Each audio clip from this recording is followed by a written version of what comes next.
Coming up on Valley News now, a bizarre theft case in our viewing area. Over 130 head of cattle stolen. We have all the details from these court documents. Drivers dealing with slightly different conditions today after last night's snowstorm caused injuries, slide-offs, and damage. We're hearing from the Minnesota and North Dakota State Patrol about the recent numbers and recommendations for you. Plus a scam warning in our area. The Cass County Sheriff's Office telling you what to be on the lookout for. Valley News Now is live.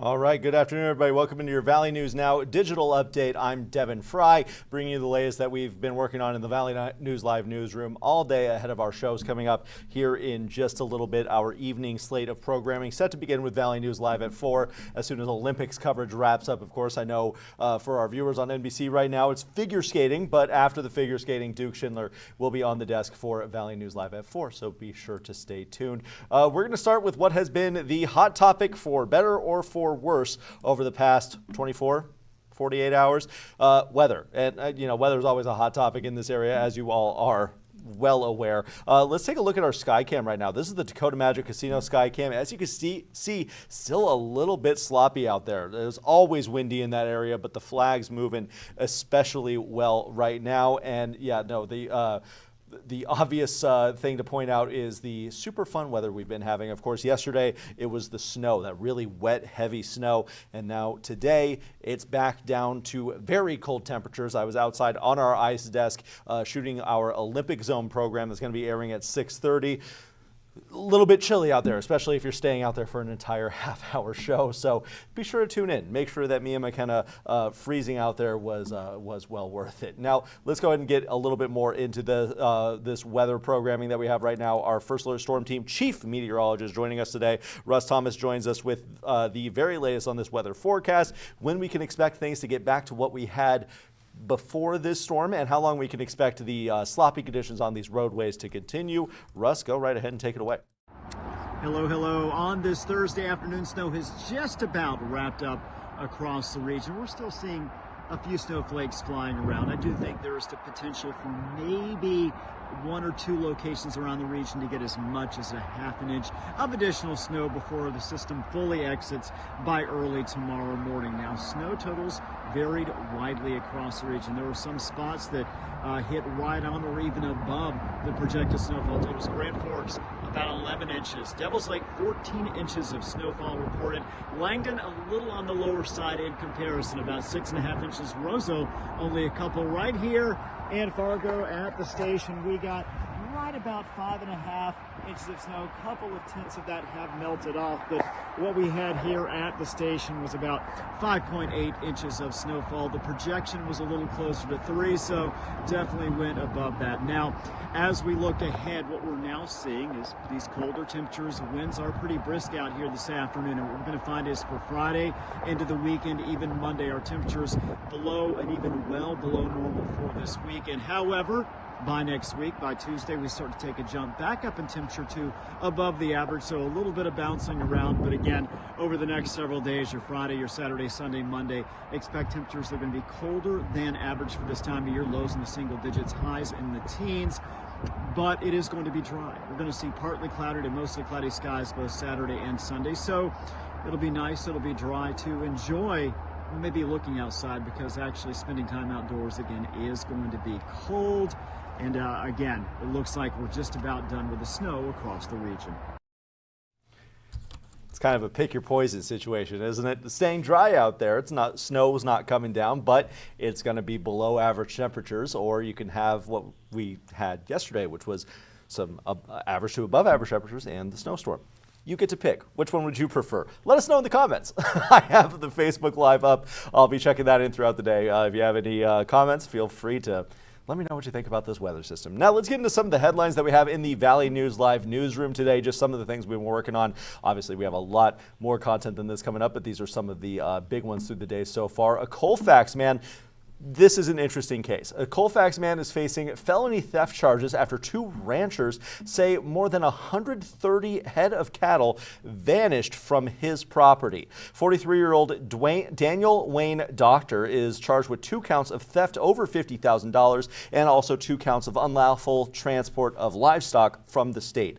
Court documents say 2 ranchers trusted Doctor to care for their cattle under share agreements.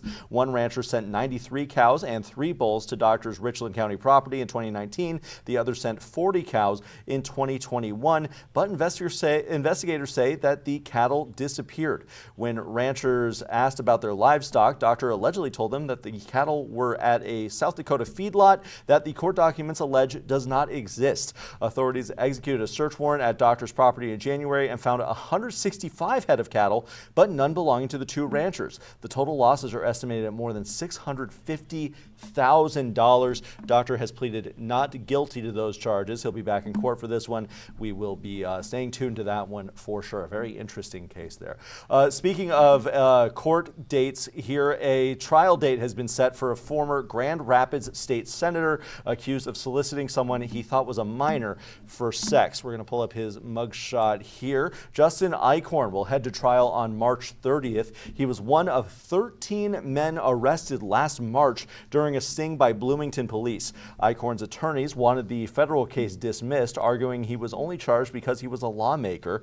A judge rejected that request recently, paving the way for trial. The Republican resigned from the state Senate last year. Shortly after he was charged, a judge ordered him to spend time in a Duluth halfway house as his case plays out.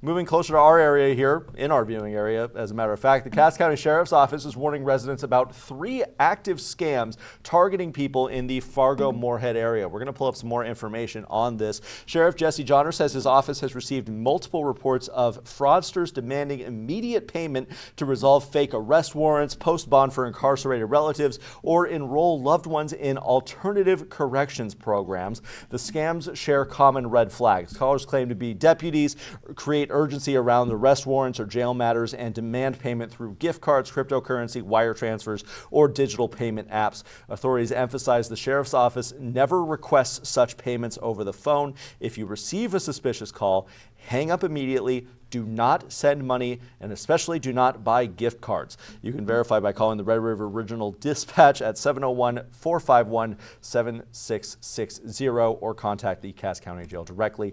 More information on these is available on the Cass County website. Some of the things to watch for when it comes to these potential scam situations, as I try to get the video back on me here. I think it's on. We're having some technical issues, folks. Sorry. There we go. I'm back. Some common things to watch out for with these scams. If you're getting a call, they'll often create an urgency situation, like we need this money now, or we're going to arrest you. You know, something very urgent, very dramatic. They'll also request money, or demand money, I should say, to resolve this. Like they said in the release, the Cass County Sheriff's Office will not demand money especially over the phone. And more often than not, they will look to get this payment through gift cards that you would purchase, which once the money's onto a gift card, if it goes to them, you can't get it back. That's the reason why they do that. So those are some of the common things to watch out for. Just be aware of who's contacting you here, and make sure to verify whether or not anything is legitimate, especially from the Cass County Sheriff's Office, before you take any action on that there. We have some more information today on a car theft and chase up in Grand Forks. 2 men are in custody after this chase this morning. We have some more information on that. Police say 28-year-old Christopher Davis and 20-year-old Tristan Amiot stole a car from North 6th Street around 5:35 in the morning. When officers spotted the stolen vehicle, they started a chase, and the car didn't make it very far. Davis was driving when the snowy weather made it hard to control the vehicle. He lost control. Car ended up stuck in a ditch. Both men then tried to escape on foot, but police say that they caught them quickly. Nobody was hurt, and the stolen car was returned to its owner. Davis is facing charges including motor vehicle theft, fleeing in a vehicle, and driving with a suspended license. Amiot is charged with possession of stolen property and possession of a concealed weapon. Moving on to our digital exclusive for this afternoon. Now, last night's snowstorm, as you're well aware, dangerous driving conditions across the region, leading to more than 800 car accidents in our viewing area. The combination of heavy snow, slick roads, reduced visibility always leads to treacherous travel. Our reporter Anna Ball-Weber has been tracking the impact of the storm and the number of crashes. She sat down with Jessica Bringy to break down what she learned from State Patrol earlier today. We're going to go ahead and cue this up. Jess, go ahead and take it away. Devin, hundreds of drivers dealing with digging out of ditches and some damage tonight. Anna, this is after the snowstorm that we just had. Minnesota State Patrol as well as North Dakota State Patrol giving us some numbers as well as some recommendations. That's right. So I talked to Minnesota State Patrol earlier, and they had, this was just all last night, 468 crashes with vehicles that had damages. 374 vehicles just slid off the road. So that was Minnesota. When we got the most recent numbers for North Dakota, they had about 300 total events that they responded to last night. So I don't know the exact number on that, but it's definitely over 800. And this is in a span of, what, 24 hours? Yeah, I could even just say when I was driving home, there were a minimum of 4 cars off the road. In fact, one was completely turned around facing the wrong direction. A lot of people in some sticky situations, and I'm sure not too happy this morning. But if you don't want to be one of those drivers because road conditions aren't looking great today, you are hearing from troopers just some reminders, some refreshers for us as well. Yeah, it's a lot of stuff that we all should already know, but I think a good point that Sergeant Jesse Grabo said earlier today was, safety, it doesn't start on the road. It starts before you even get in the car. So when we get a lot of snow, it's always a really good idea to make sure you're brushing off all that snow. You're packing your car with any kind of emergency supplies that you might need. Say you do get stuck, you're going to want a blanket. You're going to want any kind of those emergency kit supplies that you might need. But definitely, when you are on that road, he said, take it slow. Be patient. It's just those know before you go things. Yeah, and definitely adjusting your speed to fit current conditions, because I even found side roads still so messy, so slick. Main highways may be a bit better, but if you're taking an exit, be careful. Those are the spots that might be missed, and then you're one of these statistics, and you don't want to end up that. Even on the way to the interview with Sergeant Jesse Grabo, I was white knuckling oh it my the whole gosh. time, and I was okay, we're almost there. And that's how it's feeling driving tonight. So we're going to have the full story coming up tonight at 6. Yes, coming up at 6 o'clock tonight. Thanks. Devin, back to you. Thank you, Jess and Anna. Again, Anna's story coming up tonight at 6, but stay tuned. Our evening coverage starts in just about 11 minutes here. Valley News Live at 4 with Duke Schindler. Well, okay, it's scheduled for 4 o'clock. Figure skating's on for the Olympics right now on NBC. So if you're a big fan of figure skating, go ahead and jump over there now, and you can watch it up until the 4 o'clock show starts. Once the Olympic coverage wraps up, that's when our show will start. So be sure to stay tuned there. Now, we're going to go ahead and do what we always do when we go ahead and close this show. We're going to take another look outside. Let's check out the Skycam first. Like I mentioned, this is the Dakota Magic Casino Skycam. Always a good look there. You can see on the interstate, the visibility, not ideal. Everyone looks to be moving along pretty well, though, a little bit, if not a little bit slower than normal. Let's take a look at what the North Dakota DOT roadmap has to say. As you can see, the entire northeast quadrant of the state there under a travel alert. That's from Grand Forks all the way up to the Canadian border and all the way out past Rugby here as well, the Devil's Lake Basin especially. Every roadway in our viewing area is at least has ice or some compacted snow, and at least some scattered ice there. We can see some scattered snow drifts here as you head south from the West Fargo Metro too. So if you're getting ready to go home today, just know that the roads haven't gotten much better since you walked out the door this morning. So I'm sorry to have to report that. Now let's take a look at the Minnesota side of things. I like these because we can see the traffic cameras giving us a pretty live look at what we can expect.